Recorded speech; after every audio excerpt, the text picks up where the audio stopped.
und herzlich willkommen zu einer neuen Folge Sherlock Holmes Crimes and Punishments. Ja, wir sind da, wo wir das letzte Mal stehen geblieben sind. Wir haben gerade mit John Nelligan geredet, daraus noch nicht so viele Informationen erlangt. Gucken wir uns nochmal die Hinweise an. So, das haben wir schon mit allem. Ne, da ist noch nichts Neues. So, wir müssen noch das Experiment durchführen. So. Aber ja, dafür erstmal raus hier. Locked. Okay. Lestrade ist nicht da. So, also. Gehen wir erstmal raus hier aus dem Scotland Yard. Und mal gucken, was haben wir denn? Wir haben noch den Ring mit Gravur. Wir haben hier auch noch von John Nelligan das Profil, das Charakterporträt, das lese ich jetzt mal nicht vor. Und dann, genau, also erstmal in die Baker Street. Weil wir müssen erstmal mit Watson sprechen und wir müssen noch gucken wegen den Ringen. Damit haben wir noch keine. Das sind die letzten Dialoge. Das macht nichts weiter. Nochmal. Hier haben wir wirklich schon alles miteinander. Okay. Gut.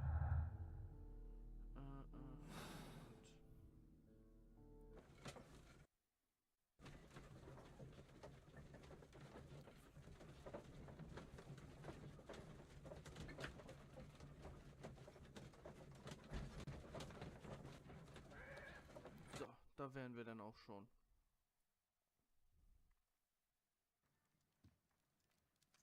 Gut, dann gucken wir erstmal. Nein, nicht in den Forschungsberichten. In den Zeitungen. Und zwar. Da, Dawson und Nelligan pleite.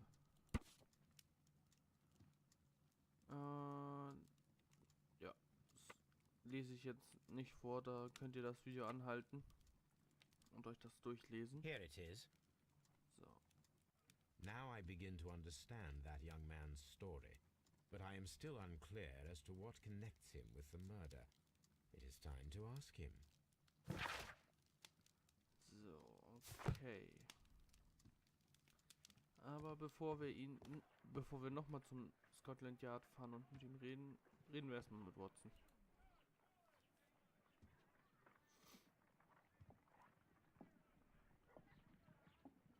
A spot of whaling, Watson. Would you care to take part? Are you serious? No, but we do need to clarify what happened on the night of Black Peter's murder. A reenactment, then? Is something bothering you? The sailor's knife, Watson. Why was it on the floor? Peter Carey attempted to defend himself? It is possible, but if that is the case, then it alters many things. I don't quite follow you. Tell me, my friend, what is the animal closest to man, morphologically, I mean? Ah, I see what you're getting at, Holmes. You asked me that once before. On the Ripper case, I believe. Do you want to slit some more pigs' throats? No. Thank goodness for that. I wish to impale one with a harpoon. Wonderful. Watson, let us pay a visit to our butcher friend in Whitechapel. We require the carcass of a well-fed pig. And the harpoon? One of the harpoons on the wall of Black Peter's cabin should do quite nicely. So, also dann müssen wir jetzt einmal nach Woodman's Lee. Wir müssen noch eine Harpune holen. Sagt er jedenfalls gerade. Und dann müssen wir zum Metzger. Um mit einer Harpune auf ein Schwein einzustechen. Na, klasse.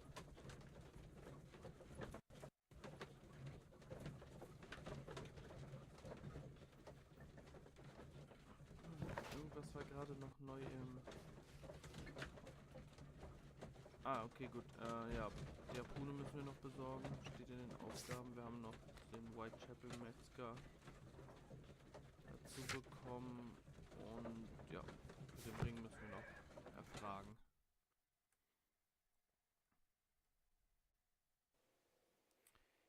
So, dann holen wir uns doch einmal eine Harpune.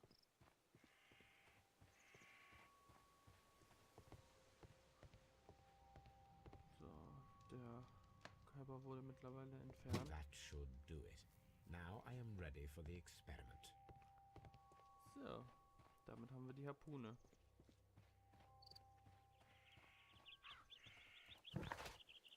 Und damit auch zum Whitechapel Metzger.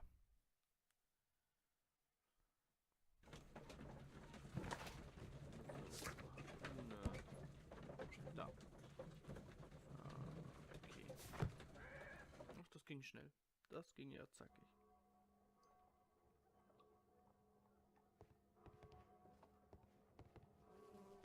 So, Watson. Was sagen Sie denn dazu? Well, here we are in the preparation room. I can't say that I like the smell of it much. What do you intend to do? To indulge myself in a little experiment. The challenge of lancing a pig's carcass with a heavy harpoon. A little experiment?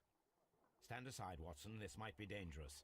I am not well practiced in this exercise. Yet. Holmes, you should aim for the mark in order to perform the most reliable test.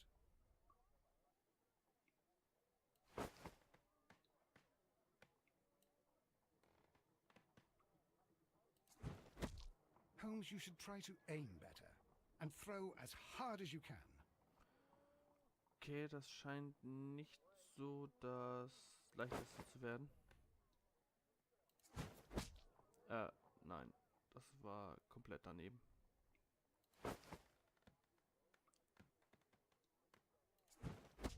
The harpoon has struck the body, but with insufficient strength to pierce it straight through. Okay, man sieht auch die... Holmes, you should try to aim better and throw as hard as you can.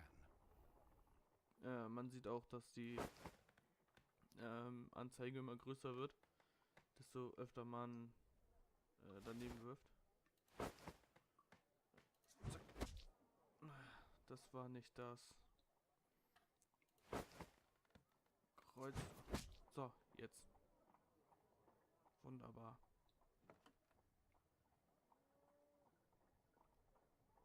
This is the best possible result that I could get. Do you see, Watson? Throwing a harpoon and pinning a man to a wall requires either exceptional strength and training or diabolical luck. If it was luck, then it was a chance in 1,000 that night. Well, yes. Let us leave now. All right. But before we go, I suppose I'll have to pay for all these carcasses you've happily mangled. Very well, but please hurry. Of course. So, dann können wir ja mal gucken. Nötige Kraft wird aufgespitzt an der Wand. So, es bedarf einer viel größeren Kraft als die einer durchschnittlichen Person, um die Brust eines Mannes zu durchstoßen und ihn an der Wand aufzuspießen. Höchstwahrscheinlich ist auch Training erforderlich. 2 Personen können zusammen dasselbe Ergebnis erzielen. Oder es besteht die geringe Möglichkeit, dass es einer untrainierten und durchschnittlich kräftigen Person gelingen könnte, Peter Carey mit seiner Harpune an der Wand aufzuspießen. Ich gehe davon aus, dass es große Kraft ist.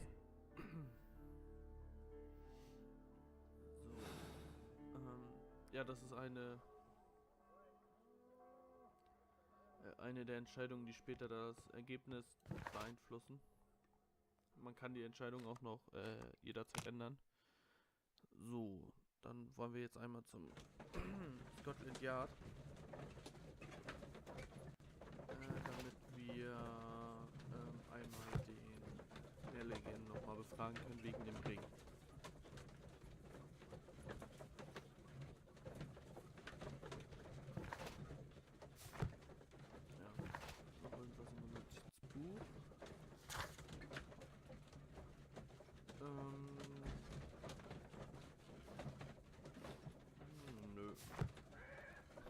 Richtiges gerade.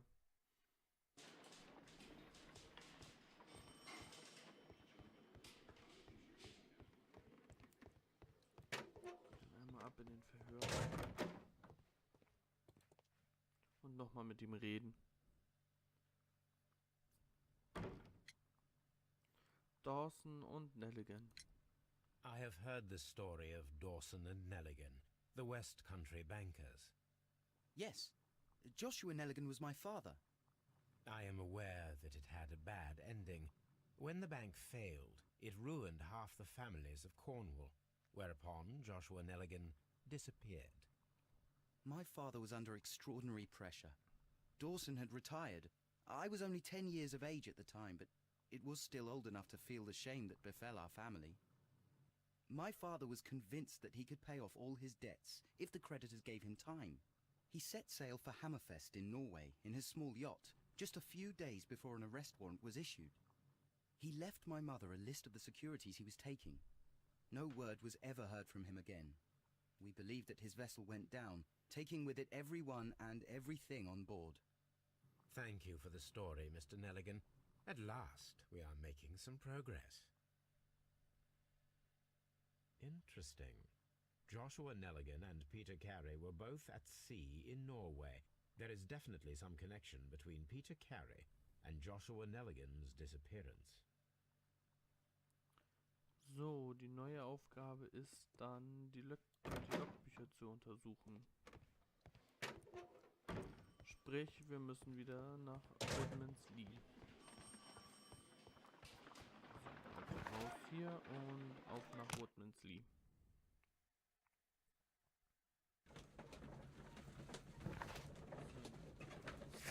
Da ist eine neue Aufgabe drin. Und sonst haben wir nichts mehr.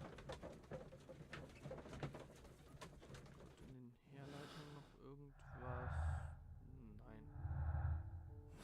Nichts mehr. Okay.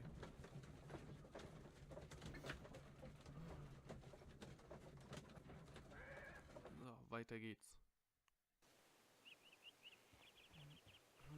Also, die Logbücher waren in der kleinen Hütte. Da auf dem Regal. 1883. That's the one I need. This is the crew list of the Sea Unicorn. So, This is the crew list of the Sea okay. Unicorn. Log notes for June. Nothing unusual. Mal gucken. Donnerstag, 8. Juni, leichte Brise den Tag über, Walflosse gesichtet im Südosten.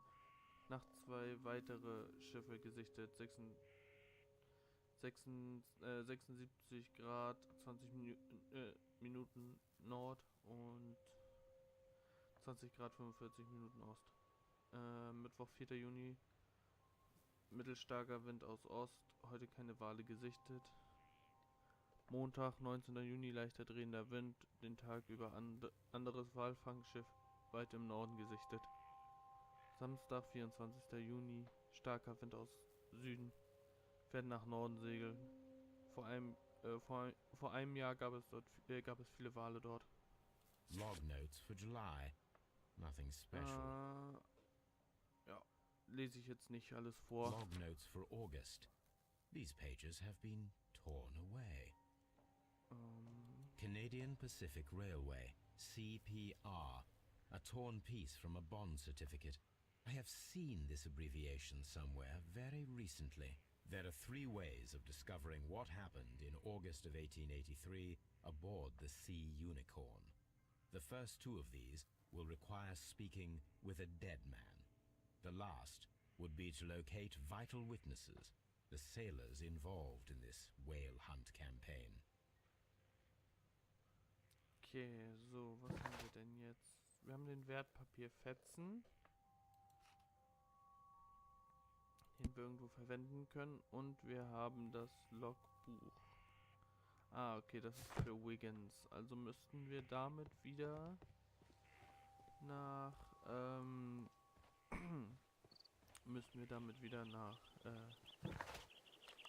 in die Baker Street.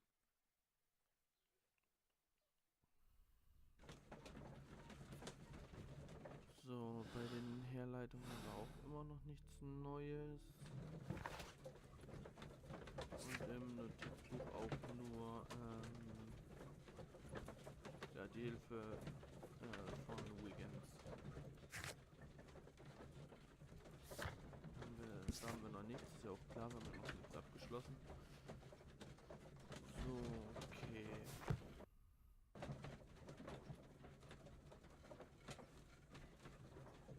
Dürfte das auch gleich hier weitergehen.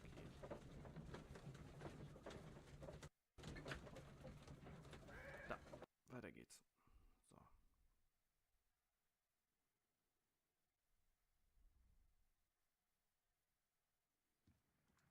Something new, Watson. I have the list of sailors who were aboard the Sea Unicorn. We shall soon learn what happened to Nelligan's father. I have only to find them. Let us hope they're still working at the harbour. I think that if you pretend you're from Scotland Yard... I doubt it, Watson. And really, I would prefer that all of this remains quiet for now. But I have another solution. I'll call in the specialist. And who might they be? The secret police division of Baker Street. Ah, you mean young Wiggins and his gang? Yes. Believe me, you'll receive more useful assistance from these little urchins than from a dozen yard detectives. Those children are everywhere. They see and hear everything, and they are cunning. All they lack is organization. I'll summon them. How will you do that? There is always a watch beneath our window. I have only to call him.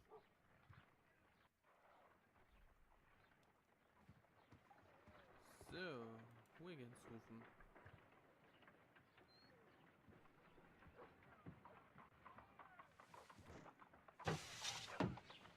Wiggins, could you come upstairs, please?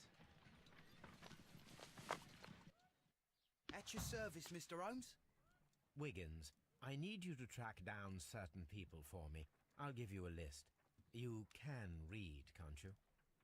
Big Oliver from our gang. He can, because his father is the coachman of a famous lawyer. Fascinating. Here is the list of sailors. Sailors? Easy. Just got to look where the rum and the red lights are.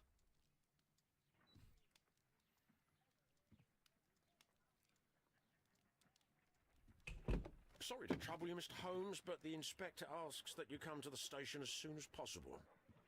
Thank you. I'll be there shortly. Okay, gut. Haben wir sonst noch was wir hier machen können? Wir könnten noch den Wertpapierfetzen verwenden. Ich weiß nur noch nicht wo. Also gehen wir der Bitte doch mal nach und begeben uns zum Scotland Yard.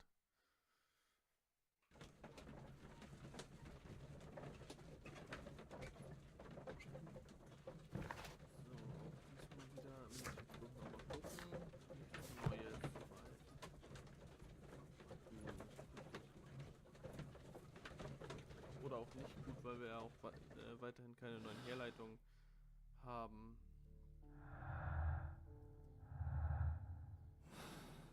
So, dann können wir jetzt auch weitermachen. Wunderbar. Mr. Holmes, I'm glad to see you. As always, what happened? We have a new suspect, Liam Hurtley. I'm thinking that this case will be resolved very quickly now. Interesting.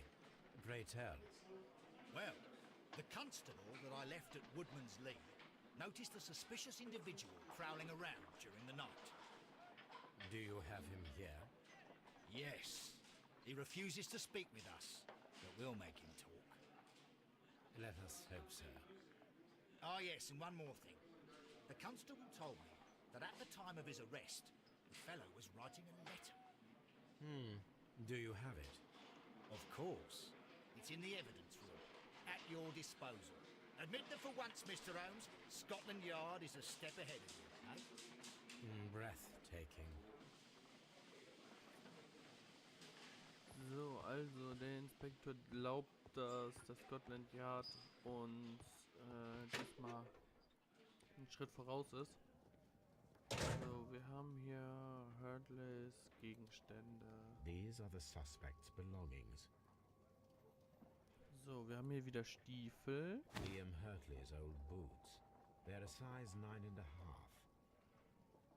Die könnten in Woodman's Lee A passen. pen. Nothing unusual about it. Zu den Fußabdrücken und der Brief voller Flecken. The stains are fresh. They can be removed with the proper chemicals. Okay, so. Können wir mit ihm reden? Please escort this suspect for interrogation. Ja, wir können mit ihm reden. Allow me to introduce myself. My name is Sherlock Holmes. I would like to ask you a few questions. I've already told the police that I've nothing to say. And you're not even part of the police. Precisely, and considering your situation, it might be wise to speak with someone who is, shall we say, rather more neutral. You are a suspect in a murder case. I know. Inspector Lestrade told me. It's ridiculous. Could you at least tell me who you are, and exactly what happened that you should be brought here? My name is Liam Hurtley. That I can tell you. But you're not getting any more than that. Well, we shall see. So, gucken wir uns doch mal an.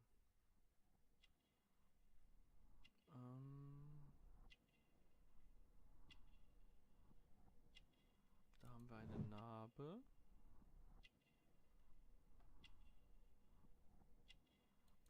Ein Taschentuch mit Haubenmeise. Pflanzenreste. Und Hände eines Gärtners. That's all for now. Gut, damit hätten wir ihn auch erstmal fertig. So, wir haben ja den Brief mit den Flecken. Sprich, wir können den analysieren. In der Baker Street, und das machen wir auch gleich mal. Und danach müssen wir nochmal nach Woodman's Lee und die Stiefel anpassen.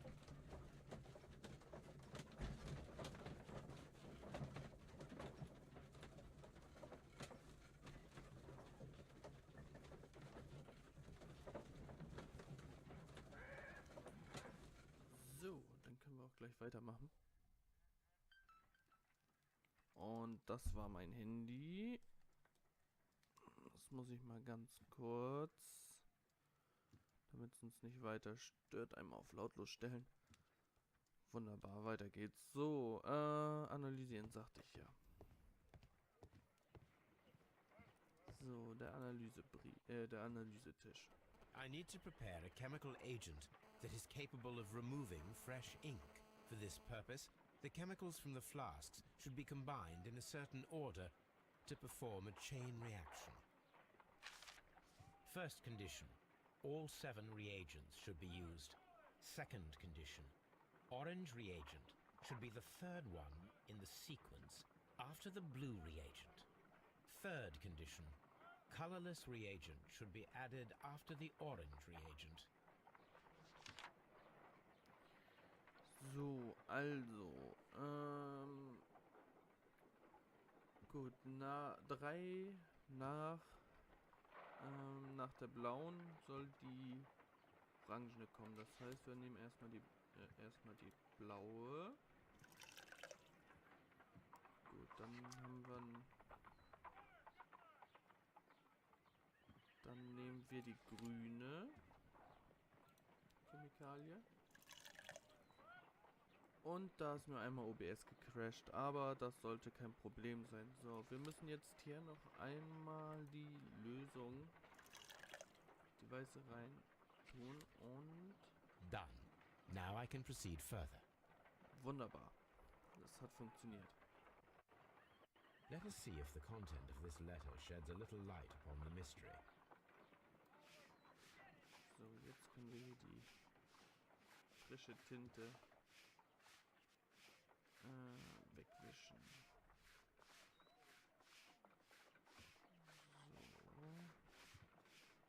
I did as you asked and hid them well. Interesting. How would Hurtley react to this?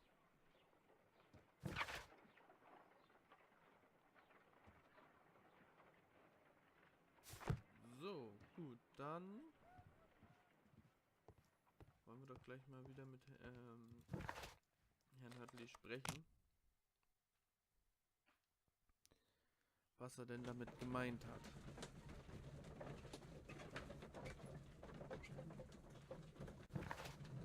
Was haben wir hier? Wir haben noch das Charakterporträt von William Hurtley. Das könnt ihr euch hier wieder durchlesen, wenn ihr das Video pausiert. So, den Brief können wir fragen und es hat sich hier nichts geändert. Auch in den Herleitungen ist nichts Neues. Okay. So. Und wieder das alte Spiel. Durch und einmal ihn. Please escort this suspect for interrogation.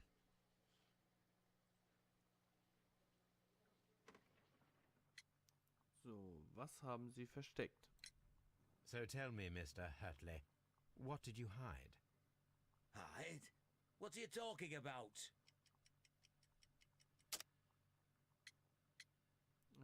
Hurtleys Brief. I did as you asked and hid them well. Should I continue? My letter? But the ink? That's impossible. A touch of chemistry, nothing special. Well, you're a smart one, but it's nothing. If you want to know, I was referring to my tools. It was to do with my work, see? I will check that, Mr. Hurtley. That's all for now. So, aber bevor wir weitermachen, würde ich sagen, das war's für dieses Mal. Ich bedanke mich herzlich fürs Zusehen und hoffe, euch auch beim nächsten Mal wieder begrüßen zu dürfen. Bis dahin.